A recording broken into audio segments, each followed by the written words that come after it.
Olá, alunos. É um prazer revê-los. Bem-vindos à nossa segunda aula.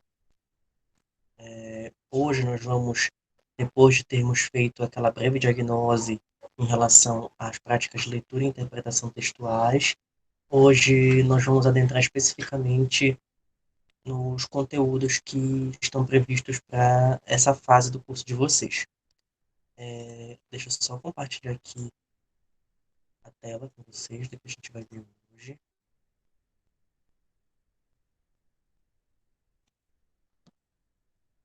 Deixa eu ver se aparece.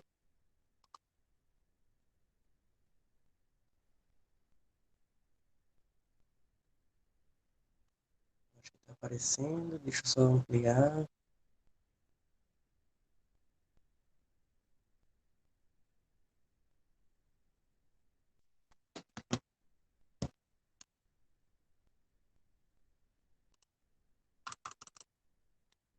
Só um momento.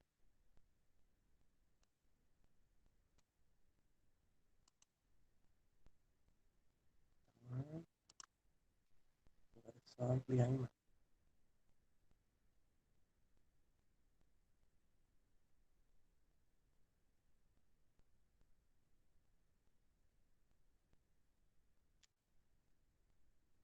Bom, perfeito.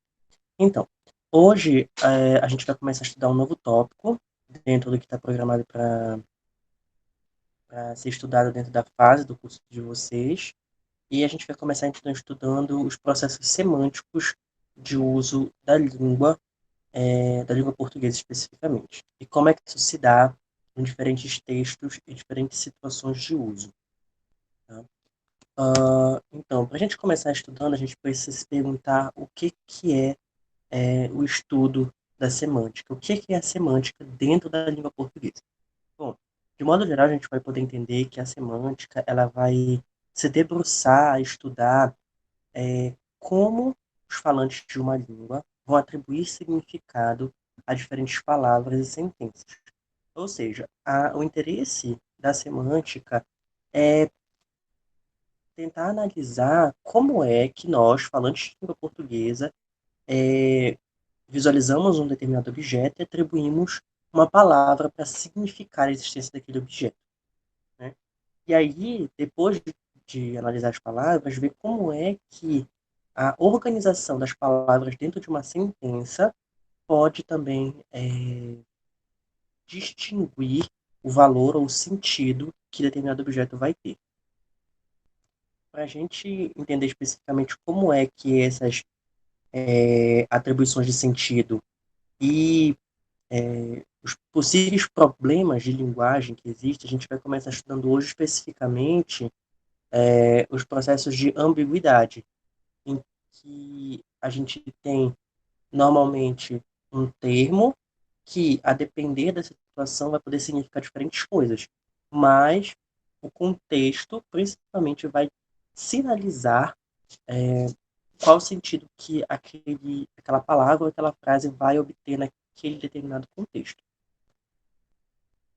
Bom, para a gente tentar entender isso, essa relação de atribuição de, de nomes, né, ou de palavras a coisas, a gente pode pegar essas três imagens.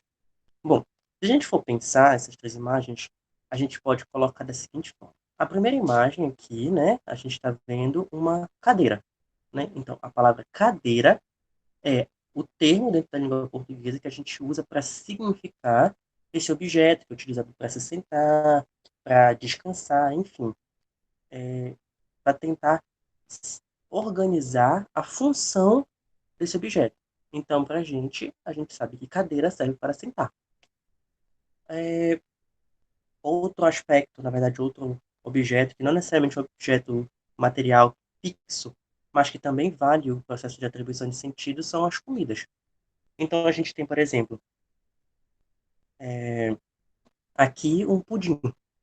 Então, o termo pudim é uma palavra dentro da língua portuguesa que foi mobilizada para tentar significar esse objeto comestível que é feito de leite condensado, açúcar, envolve um processo de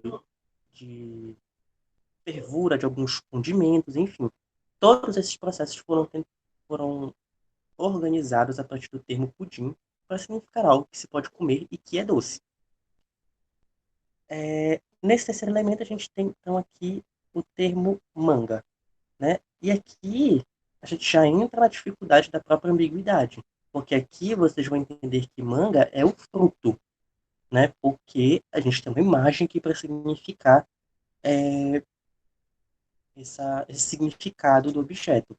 Mas, se eu colocasse a palavra manga aqui, eu poderia significar, por exemplo, a manga, que é o objeto de comer, né? A fruta, e a manga da camisa. E aí, dependendo do contexto, eu não saberia qual significado adotar.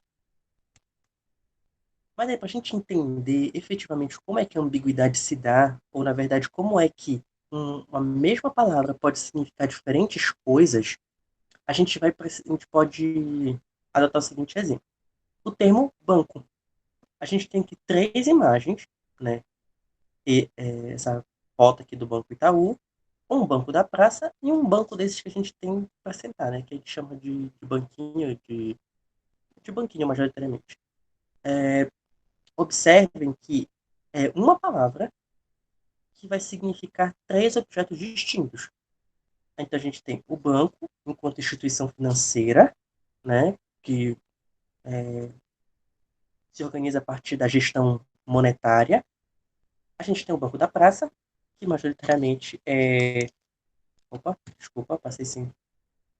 O Banco da Praça, que é assim como a cadeira que eu mostrei no outro slide, também feito para sentar, como ponto de referência para encontro entre pessoas, enfim. E o banquinho, que é o banco também, só que numa versão menor, para você se sentar, se escorar, enfim. Observe, então, que aqui a gente tem um processo chamado polissemia. Antes da ambiguidade, a gente precisa sempre lembrar que a polissemia é a natureza que a palavra tem de assumir diferentes sentidos. Então, a palavra banco, observando as três imagens, ela é polissêmica, muitos sentidos. Né? Então, a gente tem o sentido do banco, o banco de sentar e o banco de instituição financeira. Tá? Então, antes de qualquer coisa, a palavra banco é polissêmica. Só que o que vai acontecer é quando a gente usa efetivamente num texto a palavra banco, por exemplo, e a gente não só vai diferenciar o significado desses termos, o que vai acontecer é que aí essa palavra vai se tornar ambígua, porque você não vai conseguir diferenciar se banco é o banco instituição financeira ou se é o banco de sentar, por exemplo, tá? Então, sempre que a gente fala em ambiguidade, a gente tem que falar sempre em polissemia junto, tá? Então, polissemia sempre antecede, por conta dos seus múltiplos sentidos, a ambiguidade. Bom, então aqui a gente pode chegar a algumas primeiras conclusões sobre o que é o estudo da semântica. Primeiro a gente vai ter, então, a semântica, ela estuda como nós, falantes da língua, no caso da língua portuguesa, ou de qualquer outra língua, como é que a gente vai atribuir sentido a objetos, às pessoas, às situações e diferentes elementos do mundo. Relações sociais, enfim. Tudo que estiver no, no mundo e possa ser atribuído sentido, a gente vai tentar atribuir sentido por meio de palavras, expressões ou frases. Além disso, a própria semântica vai se dedicar então a descrever como é que essas palavras são usadas para significar essas coisas no mundo, por meio dos vocabulários ou da estrutura sintática da língua. Por último, a gente tem então, que é o caso da polissemia e da ambiguidade, a semântica vai se debruçar e estudar como é que uma mesma palavra, um mesmo termo, vai ser utilizado de diferentes formas ou com diferentes significações, a depender do contexto em que ela vai se apresentar. E aí a gente tem novamente o caso do termo banco, que tem diferentes significações, ou seja, um termo polissêmico, e que, a depender do contexto, pode adquirir um sentido ou equivocadamente apresentar-se como um caso de ambiguidade. Bom, então a gente vai agora estudar especificamente alguns dos processos que envolvem o estudo da semântica, né? Porque ele não se resume à polissemia e à ambiguidade. Então a gente tem que, primeiro, o caso das duas primeiras frases, em que a gente pode observar o seguinte. A primeira frase a gente tem: o menino chegou, o garoto chegou. A primeira pergunta que a gente pode fazer é: essas frases têm o mesmo sentido? Alterar o termo menino para o termo garoto interfere na compreensão da mesma informação? Bom, a gente pode, de um modo geral, entender que não, que é só uma substituição que significa a mesma coisa. Uma pessoa com uma idade muito baixa, né, de pouca idade, menino ou garoto. E aí o conteúdo continua o mesmo. O menino chegou ou o garoto chegou. Quando a gente tem esse fenômeno aqui que a gente pode substituir essas palavras sem alterar o sentido que elas têm, ou o sentido da própria frase, a gente tem o que a gente chama de fenômeno da sinonímia. Ou seja, menino e garoto são sinônimos. Agora, se eu colocasse a menina chegou, aí a gente já tem um processo inverso, né? O menino chegou, a gente está falando de um sujeito do sexo masculino, né? E a menina chegou é um outro sujeito do sexo feminino. Então, quando a gente observa isso, a gente vai ver que não se tem o mesmo sentido entre o menino chegou e a menina chegou.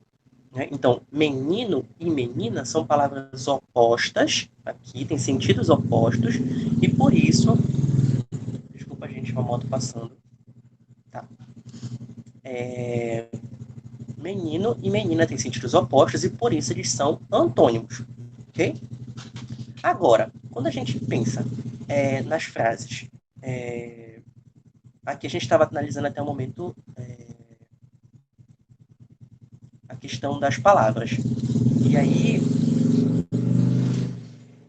não sei se dá para ouvir o barulho da moto, mas às vezes atrapalha a lógica de pensamento.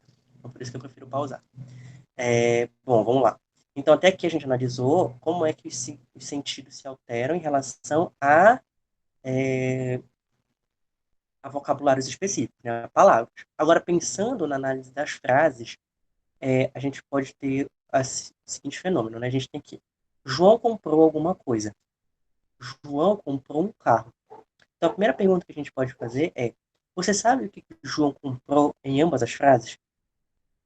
Bom, quando a gente vai pensar isso, a gente vai ver que não é tão claro na primeira frase o que João comprou, né? João comprou alguma coisa. Esse alguma coisa pode ser comida, pode ser um objeto, pode ser uma casa, pode ser um carro, não sei. Tudo do mundo pode ser, praticamente. Tudo que se pode comprar cabe aqui dentro da expressão alguma coisa. Agora, quando eu utilizo o termo comprou um carro, aí sim eu especifico o que foi que João comprou, né? E aí qual é a diferença de sentido entre João comprou alguma coisa e João comprou um carro?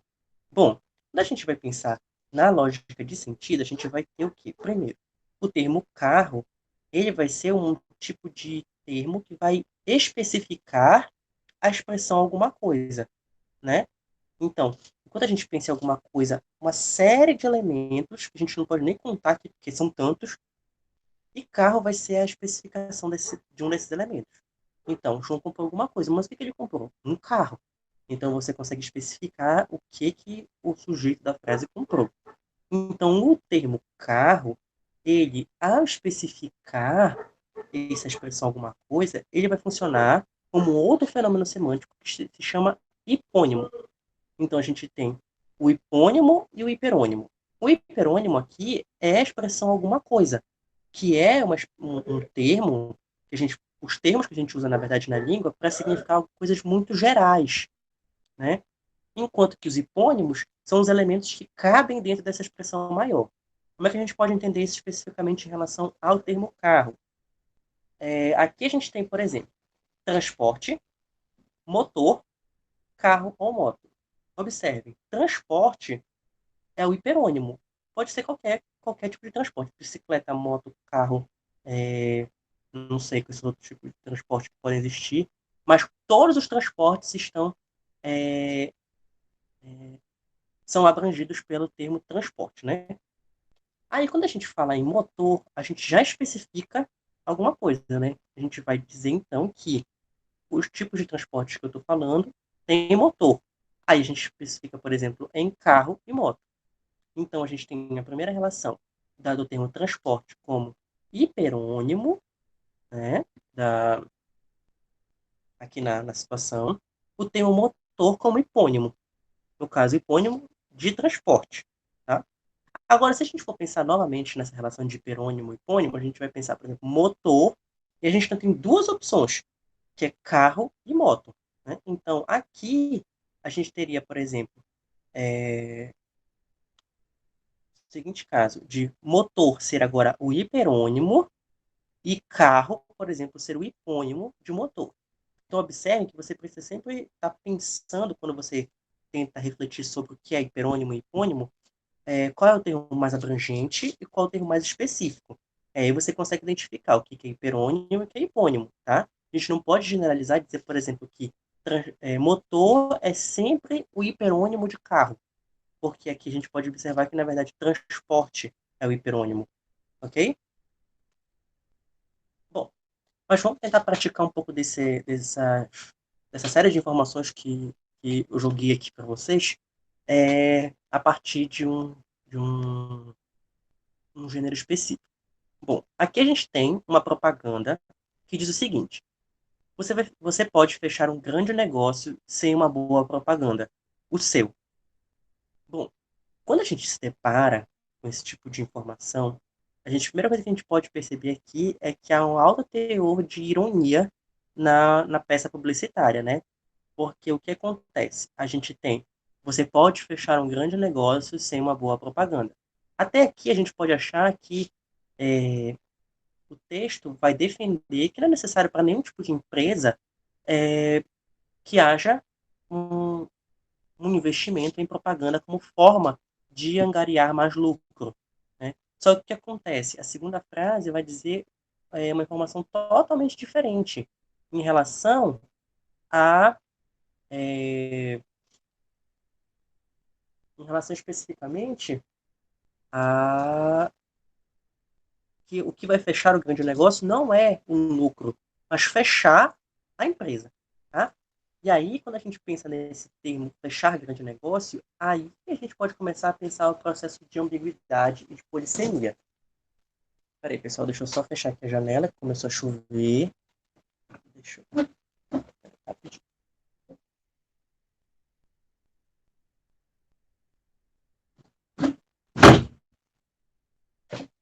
Bom, vamos lá. E aí a gente tem que se perguntar uma série de informações para a gente entender especificamente como é que o sentido é que essa peça publicitária vai adquirir, como é que esses termos é, ambíguos vão ser trabalhados em diferentes gêneros. Então aqui a gente pode fazer uma série de perguntas para a gente tentar compreender a complexidade dos sentidos dentro da língua portuguesa e como é que eles são utilizados pelos seus falantes. Então, a gente tem aqui no primeiro caso. A primeira pergunta é: qual o gênero desse texto? Né? Então, aqui a gente tem uma propaganda publicitária. Aqui eu não coloquei, mas essa propaganda ela foi difundida pela própria Agência Nacional de Publicidade. Tá? E aí, a gente tem, então, é, esse, esse sujeito que está difundindo essa informação. A segunda questão é: qual a função social dessa propaganda publicitária? Então, basicamente, toda a propaganda, a função que ela adquire é de tentar persuadir esse leitor a aderir a uma ideia. Né? Aqui, a gente pode já relacionar com a terceira questão, que é sobre o que se trata essa propaganda, que é a ideia que ela vai defender, da imprescindibilidade das propagandas para o êxito financeiro de uma empresa. Aí você vai perceber que o que a propaganda quer é defender um ponto de vista em que, se você não tiver um bom investimento em propaganda, a sua empresa vai fechar. Tá? E aí, como é que essa propaganda dialoga com o leitor? Bom, a gente tem aqui basicamente dois termos da língua que fazem com que essa persuasão seja construída, que é o termo você, no início da propaganda, e o termo seu ao final, que vão funcionar como estratégias persuasivas a fim de que se forge um tipo de conversa a partir do próprio gênero. Né? Então, observe que, se você colocar assim, pode fechar um grande negócio e você pode fechar um grande negócio, há uma distinção muito grande, porque o leitor com o termo você, vai ser atingido de forma muito mais rápida do que se o termo você não estivesse presente na propaganda. Bom, dentro do nível argumentativo, a gente tem, né, que aqui que é o foco da análise semântica, o seguinte: a propaganda ela brinca com os nossos saberes, né? Lembra que a gente, falante de uma língua, a gente atribui sentidos para as coisas no mundo? Então, a gente conhece a expressão fechar um grande negócio, né? Em que a gente cria a expectativa de que o sentido que essa expressão vai ter é de que um grande negócio vai ter êxito financeiro, independente de uma boa propaganda, né? Então, no primeiro trecho. Contudo, com o uso da expressão o seu, o sentido de fechar grande negócio não vai ser mais uma expressão conotativa, que significaria, no caso, obter muito lucro. Vai ser uma expressão denotativa, de fechar um grande negócio mesmo, de falir, de perder investimentos e assim por diante.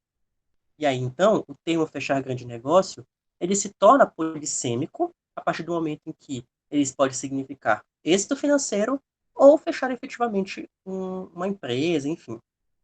E aí, nesse caso, a ambiguidade aqui é o que torna atraente a própria propaganda, né? Então, quando você espera que o sentido de fechar um grande negócio seja X, mas no final é Y, é porque é, esse é o objetivo para fazer você ser atraído tanto pelo gênero em si da publicidade, mas pelo próprio argumento de que você precisa de uma propaganda para ter êxito dentro do seu investimento financeiro, seja uma empresa, uma micro empresa e assim por diante. Bom, e aí aqui a gente chega numa parte que é interessante se pensar sobre a própria ambiguidade, que é o seguinte: a ambiguidade, ela é um problema, né? Normalmente, o que a gente tem quando a gente vai ler alguns textos que estão na internet, principalmente quando a gente pensa em alguns gêneros de texto como a redação do Enem, artigo, resenha, enfim, a gente tem majoritariamente a ideia de que a ambiguidade ela sempre é um problema, né? Então, se você for ambíguo, é porque você não domina a língua portuguesa de forma adequada para você produzir. Obviamente que existem esses casos, né? Então, aqui eu ponho em gêneros mais rígidos, como artigos, resenhas, bulas de remédio. Realmente, a gente não pode ser ambíguo, né? Isso vai mostrar que a gente não domina a língua de forma efetiva.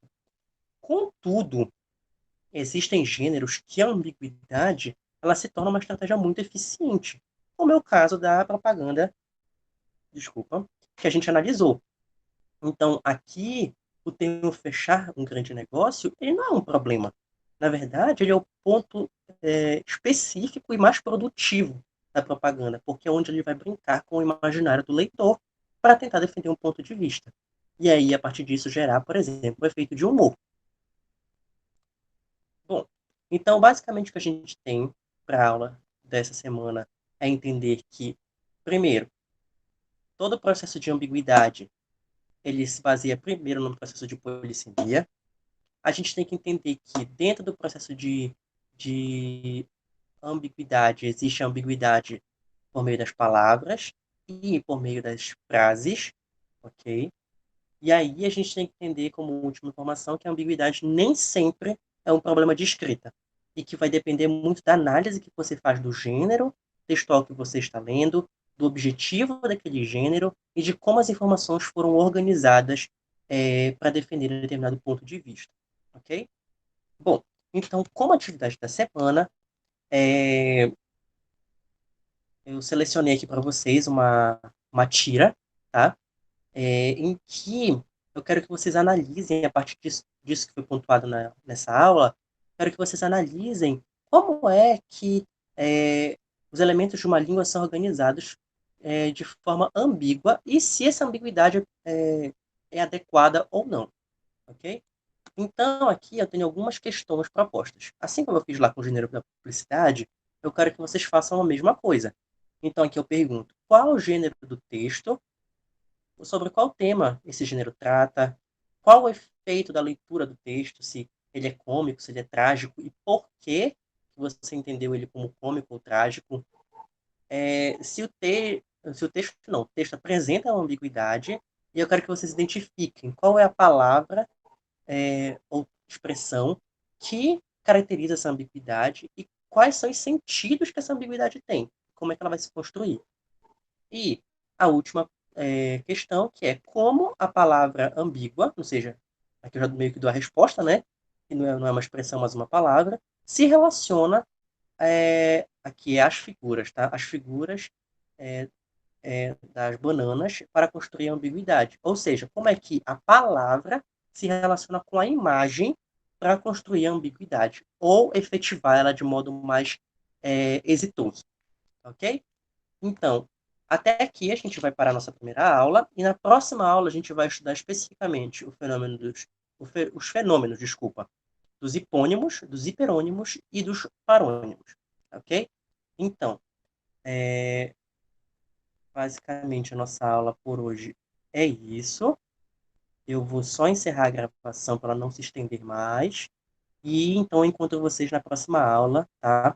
Só uma informação, por favor, façam as atividades. É a partir delas que eu vou conseguir contabilizar a frequência e nota de vocês, tá? Tem muita gente deixando para fazer de última hora ou não fazendo, e isso é muito perigoso porque vai ser reprovado se não fizer, ok? Então, espero que todos estejam bem, se cuidem e vejo vocês na próxima aula.